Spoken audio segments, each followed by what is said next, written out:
আমি শুনছি ছোটবেলা থেকে যে নির্বাচন হয়, ভোট দিব। আমি কিন্তু এখনো আমার ভোট দিতে পারি না। নির্বাচন হোক, অবশ্যই আমরা নির্বাচন চাই, বাট সেটা সংস্কারে হবার পরে। সংস্কার হতে 6 মাসও লাগতে পারে, 1 বছর লাগতে পারে, কিংবা 5 বছরও লাগতে পারে। দেখেন, সংস্কার করতে হলে অবশ্যই নির্বাচনের প্রয়োজন আছে। রাজনৈতিক ব্যক্তিত্ব ছাড়া ধরেন যে সংস্কার ওইভাবে হওয়া সম্ভব নয়। নির্বাচন হলেও নির্বাচন কিন্তু সুষ্ঠু হবে না, কারণ তারাই নির্বাচন আগে যারা ছিল তারাই কিন্তু সেই শপথেই আছে। সবাই নিজের স্বার্থ না দেখে সবাই একসাথে বসে একটা নির্দিষ্ট ডিসিশনে এসে সংস্কার করুক। নির্বাচিত গভর্নমেন্ট আসা ছাড়া এখন আমি মনে হচ্ছে ফুল সংস্কার হবে না। তো আমি আগে চাই নির্বাচন, দেন সংস্কার। দলগুলো বলছে নির্বাচনের মধ্যেই দেশের বদল আসবে, অন্যদিকে সরকার বলছে সংস্কার ছাড়া সেই নির্বাচন হবে প্রশ্নবিদ্ধ। এই দুই মেরুর টানাপোড়েনে আটকে আছে দেশের রাজনৈতিক গতি। এরই মধ্যে যারা রয়েছে তারা হলো জনগণ। নির্বাচন আগে নাকি সংস্কার আগে? উত্তর শুধু রাজনৈতিক নেতাদের নয়, বরং পুরো জাতির ভবিষ্যতের সঙ্গে জড়িয়ে আছে। দর্শক, আজ আমরা আপনাদের জানানোর চেষ্টা করব দেশের জনগণ কি চাচ্ছে, রাজনৈতিক আগে নাকি সংস্কার আগে। এখন পর্যন্ত একটা সাধারণ জনগণ হিসেবে ওই রকম সংস্কার চোখে পড়ছে না। অ্যান্ড সংস্কার করলেও আমাদের আশেপাশের বিভিন্ন জিনিস, যা রাস্তা, ট্রান্সপোর্টেশন, জ্যাম, পলিটিক্যাল সমস্যা বা নিরাপত্তার বিষয়গুলো অনেক বেশি প্রবলেম চোখে পড়তেছে। সো এই মোমেন্টে আমাদের মনে হয় যে সংস্কার জরুরি থাকলেও সবাই নিজের স্বার্থ না দেখে সবাই একসাথে বসে একটা নির্দিষ্ট ডিসিশনে এসে সংস্কার করুক। আর যদি সংস্কার না করতে পারে দেন নির্বাচনটা হয়ে যাক, তাও একটা স্ট্যাবিলিটি আসে দেশের মধ্যে। সংস্কারও চাচ্ছি, নির্বাচনও চাচ্ছি। নির্বাচন তো একটা গণতান্ত্রিক অধিকার, আমাদের প্রত্যেকটা মানুষেরই নির্বাচনে আমি আমার ভোট আমি দিব, যাকে খুশি তাকে দিব, একটা তো স্লোগান আছে। আমি আমার বয়স প্রায় অর্ধেক জীবন পার করে ফেলছি ধরতে গেলে। আমি শুনছি ছোটবেলা থেকে যে নির্বাচন হয়, ভোট দিব।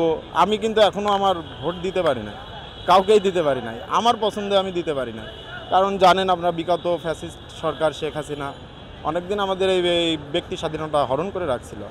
সে হয়তো আমাদের গণতান্ত্রিকভাবে একটা সরকার দেখব এই ইচ্ছা সবারই আছে। তার থেকে বড় কথা, এখন প্রশাসনিক অবস্থার অবকাঠামো খুবই খারাপ। এখানে যারা আগে বিগত আমলে ফ্যাসিস্টের যারা ছিল তারাই আছে এখনও বর্তমান অবস্থায়, তারাই এখনও, কিন্তু অনেকেই হয়তো রদবদল হয়েছে। কেউ যারা এখানে ছিল তারা ওখানে গেছে, ওখানের লোক এখানে আসছে। এখন এইগুলোকে দ্রুত অপসারণ করে সবাইকে বিচারের আওতায় এনে, তার থেকে বড় কথা শেখ হাসিনার বিচার, এইটা সব থেকে বেশি জরুরি। এখন যে কথাটা আসতেছে যে আসলে সংস্কার নাকি নির্বাচন, দেখেন, সংস্কার করতে হলে অবশ্যই নির্বাচনের প্রয়োজন আছে। এখন নির্বাচন ছাড়া একটা রাষ্ট্র কখনো রাজনৈতিক ব্যক্তিত্ব ছাড়া ধরেন যে সংস্কার ওইভাবে হওয়া সম্ভব নয়। এবং বহির্বিশ্ব তথা বাংলাদেশের যে নিজস্ব যে ইয়েগুলো আছে সেটা ঠিক করতে হলে অবশ্যই নির্বাচনের প্রয়োজন। বাংলাদেশের যে বর্তমানে প্রেক্ষাপট, এই অবস্থায় আমি মনে করি যে সংস্কার এবং নির্বাচন দুইটাই আগে করা প্রয়োজন। কেন প্রয়োজন? কারণ দুইটার সাথে উৎপত্তিভাবে জড়িত, ঠিক আছে?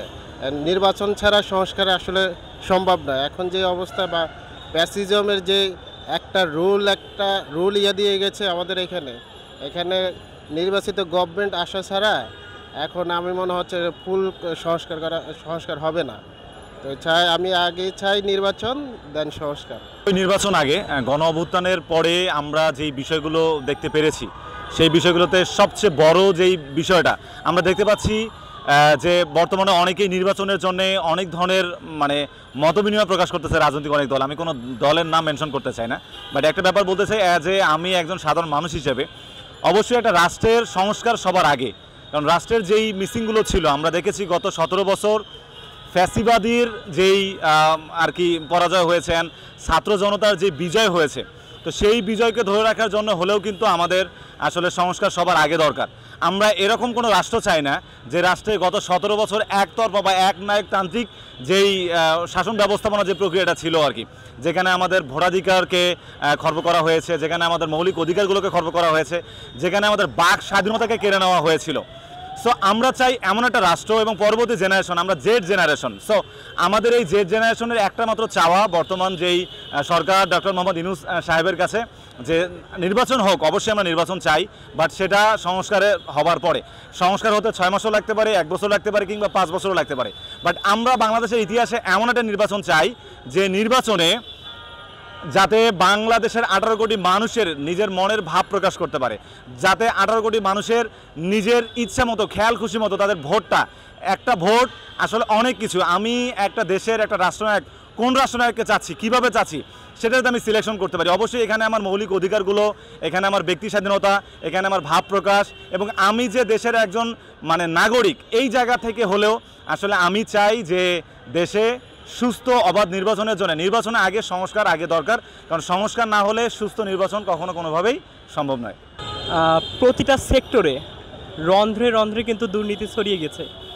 এখন যারা বিগত স্বৈরাচার আমলে আমাদের বিভিন্ন অপকর্ম করে গেছে, তারা কিন্তু এখনও স্বপদেই বহাল রয়েছে। আমরা যদি এমন পর্যায়ে আবার নির্বাচন চাচ্ছি, ওদেরকে পদ থেকে বহিষ্কার না করে অথবা সংশোধনমূলক কাজগুলো না করে, তারপর দেখা যাবে যদি নির্বাচন হলেও নির্বাচন কিন্তু সুষ্ঠু হবে না। কারণ তারাই নির্বাচন আগে যারা ছিল তারাই কিন্তু সেই স্বপদেই আছে। এমত অবস্থায় আমরা একটা সুষ্ঠু নির্বাচন হবে বলে আসলে বিশ্বাস করতে পারছি না। তো সেই জায়গা থেকে আমি বলতে পারি অবশ্যই আগে সংস্কার হতে হবে, সংস্কার কার্যক্রম করার পর তারপর নির্বাচনের দিকে আমরা আগাতে পারি আর কি।